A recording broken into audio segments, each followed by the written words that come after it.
Hello, I'm Sandra here at Timeless in Tiverton, previously known as Tiverton Bead and Wool Shop, and welcome to my little video where I would like to introduce to you with my favourite latest craze in knitting or trend in knitting, and something which I really enjoy, and I hope you will enjoy it too. And what I'm talking about is combining yarns and using two strands of yarn as one. And sometimes when I mention it in the shop, I have these weird looks from people, and I think sometimes it's maybe my explanation. So that's why I thought, like, I will film this video and I will explain my addiction. You can call it addiction, really. And some of you will say, oh, well, what you are on about, woman? We know about it. Yes, it's been around for maybe a couple of years already. But the trend, I feel it's going stronger and stronger because there is more and more brands and designers are using this technique. It's basically a simple technique using two strands of yarn as one, or three or four or five or whatever you want, but using it as a one strand. And one of my favorite examples is this jumper. This one is Robinia jumper by Danish designer Anne Wenzel, and all the descriptions of all the items I mention will be in the description below. I will try my best and I will do my best to put all the descriptions down there. So if you have any doubts or you haven't caught the name or designer, it should be below in description. So this one, Robinia sweater by Anne Wenzel.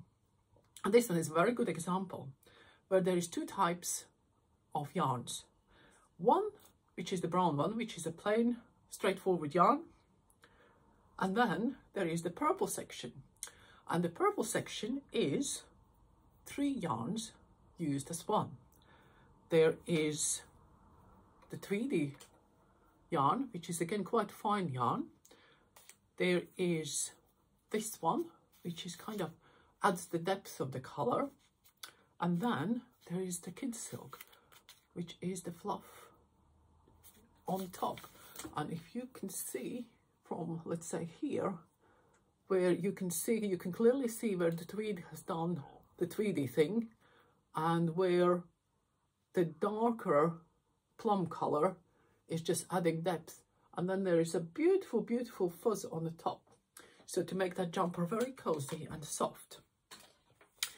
And for those of you who've been more looking at me on our Facebook page and been in the shop, you know that I'm a little bit addicted to this fluff. Well, I call it fluff. You can call it silk mohair, kid silk, whatever. And there's this fine fluffy stuff. The fine and fluffy stuff is good enough to be knitted by itself, but as it is so fine, I mean, it will create the most beautiful lightweight shawl and things like that, and you can easily do it. But I think where this one is really singing and dancing is when you add it to quite base yarn. If you want to make your rustic wool something like that, you know, proper nice rustic double knitting, and you would add that one to it, it just makes it all suddenly very smooth, very drapey. And there is a couple of examples, because there's one particular brand, which is the Isager, which I started selling in the shop now,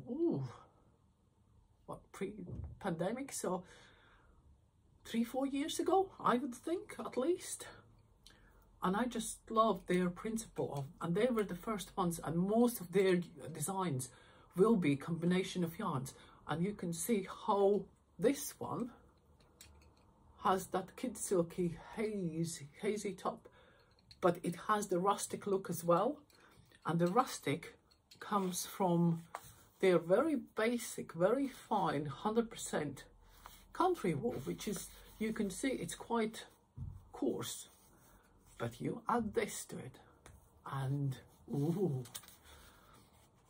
Now the first question possibly you want to ask, and that is the question which I asked to Helge Isager when I saw her at the show: how can I recommend to customer which colors do you mix together?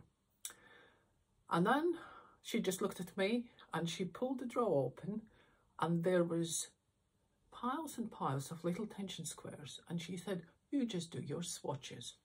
So that is the artist's answer to it. And there I know that us knitters, I think we are nearly all same. Even the project or process-based knitters, we are all saying we slightly hate tension squares, because it's like something like we are told we have to do to achieve the result and all the rest of it. And we kind of like, do I have to? If you would like to combine your yarns and you want to play and achieve a good result, I would say, yes, you do have to do your tension squares, but I wouldn't call it tension square, because if you see artists doing sketches, do you think that they are wasting the time, or they are actually putting together building blocks for their perfect masterpiece? So why don't we knitters call these our color sketches and think that they are building blocks for our masterpiece? Because the masterpiece can't be built without trials and errors, isn't it? So there we go. So let's call them sketches. So you need to do a lot of sketches. You need to play with them to find the right tension and the right color combo. And yes, sometimes it works and sometimes it doesn't. And they're quite successful. I'm in a shop. I have done swatches like these, which just gives you some idea. This one is various colors of kid silk or fine lacy alpaca added to the cream base. And you can see how the same cream base is just looking totally different with various. See how many colors I have created with that. And this one is again dark grey base with various add-ons. This one is that kind of mustard base, mustard and grey, and there's grey and grey, so you can see how. But if you would like to do a jumper and you would like to have a color block, if you do the grey fluff on the top of the base, the colors just, what I'm trying to show you is how the colors become more blended. They are not so stark, they are not so contrasting. So if you run one color together with a few contrasting colors, you suddenly reduce the contrast and everything goes very, very fine and very smooth. Or you can just be very straightforward and like this little scarf. This one is another internet sensation. This one is a little Sophie scarf by Petite Knits, which I'm sure most of you already knitted one or two. But this little number, it just goes around the neck once and does a little bit of, you know, that kind of French chic and a little bit of warmth. This one is knitted by using 2 strands as one, and I used this one, which is, oops, I just have too much stuff here. I put on pile to show you, but I think I'm kind of grossly exaggerated what I can show you in one video. And this one I used 1 ball of Rico Essentials Baby Alpaca Loves Silk, so it's alpaca and silk. So you can see it's very fine and fluffy. So if you would use 1 strand only, you really need to use fine needle. But as I found that if I take 1 strand from outside of the ball, and if I pull the strand from the center of the ball, and then put them both together, like so, and then start knitting, I have created much thicker thread. And this one now knits on the needles required for this one and does the tension. And the 1 ball, actually, 1 ball of this has done me that scarf. So that's 1 ball project as well. So that's how you can utilize your leftovers or add and combine. Now a little bit about mud mixing. Right, this is my mud mixing bag. No, it's not really. This is my little sketch for the jumper I wanted to knit. the pattern was very easy, and it advised to use your leftovers, divide them in a light pile and dark pile, and then just arrange them nicely.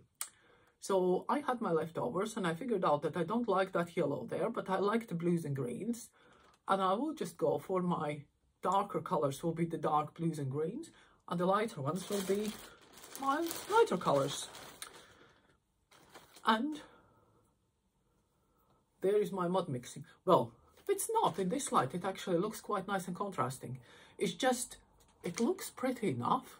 I think here it actually shows better. It's okay, but it's not me. I like more clear colors. And for somebody who likes the heathery, the kind of blended and softer and gentler shades, this possibly is marvelous. For me, it's a little bit of mud mixing, but as it was my leftovers, and this is my little sketch, which possibly will not go into the masterpiece. Masterpiece will need another sketch, and then it will turn into masterpiece. And this jumper actually is in the latest, what have I done with the book? It's in the latest Marianne Issager's book called Knit Life, which is possibly downstairs, so we can't have it, but I will put in the description below. I will put the book so you know where I'm going to, and where I'm coming. The other thing is just to show you quickly this little hat, and this one in this light actually shows the hazy feel, and this one is done by using sock yarn, which is quite sturdy and round yarn. It's quite tight spun, and just adding a little bit of fluff. And you can see that sometimes when I say tension, you need to do your tension square, but you can see here, just about, you can see where up from there to there is kid silk added to this sock yarn. And then the rest of the sock is knitted in a plain sock yarn as just for a sample for the shop. So that's that. And now I think what's left is for me to actually show you how you knit with 2 strands. And now between, oh, and I want to mention, when we talk about tension, it doesn't mean that you only play with color. If you sometimes, that's where you need to be creative. Sometimes like this one, the original requires super chunky yarn. But if you don't have red super chunky yarn, what do? Well, you can take 2 strands of chunky yarn and try it out if the tension works. And another thing with that, I would like to mention that sometimes you immediately think that if you use 2 yarns, you will increase the cost of your project. Not always so, because that's why I love the designers where they put yardage or meterage instead of weight. Let's say 500 grams of yarn. I would rather have that you need 1250 meters instead of 500 grams, because 500 grams in various yarns can vary in length quite drastically. Where if you have the yardage and you use finer yarns, the foreplay obviously is longer, so you don't need 500 grams times 2. You need much less. If you have any doubts about the calculation, I possibly will try to do another video how to calculate and how to replace the yarns and yardages and meterages, which I sometimes do for customers in the shop. But it's not such a rocket science if you have a calculator, and the most important, if you have the information about the pattern and what the pattern requires. Now then, all you need is knitting needles and you need a yarn. And here I've been playing around already and showing. This one is my kind of demonstration piece, but basically what you do, you take 2 strands of yarn, 1 light, I'm not here using 1 light, 1 dark, but you can use any. So you put them together like so, and you start knitting. What I wanted to say, yes, you start knitting, and you can there are people who are purists, and they will say that they unwind the two yarns in the same. Oh, that was my other needle, which now is gone. But anyway, I don't think it will be knitting now. It's like it's gone under the table. So there we go. So you take 2 strands. I honestly have, and now please don't chastise me, but I have never ever wound 2 or 3 yarns into the same ball. I just take the 3 strands and I start knitting. And specifically if the yarn is fluffy like this, because you can see that now even to separate them, you know, you need to work to separate them because they just hug together. So there we go. But let's say just for sake of exercise, we will cast on. Whatever method you cast on, it's all right. You do what you like. And it doesn't matter what technique you use, you knit English way or continental way.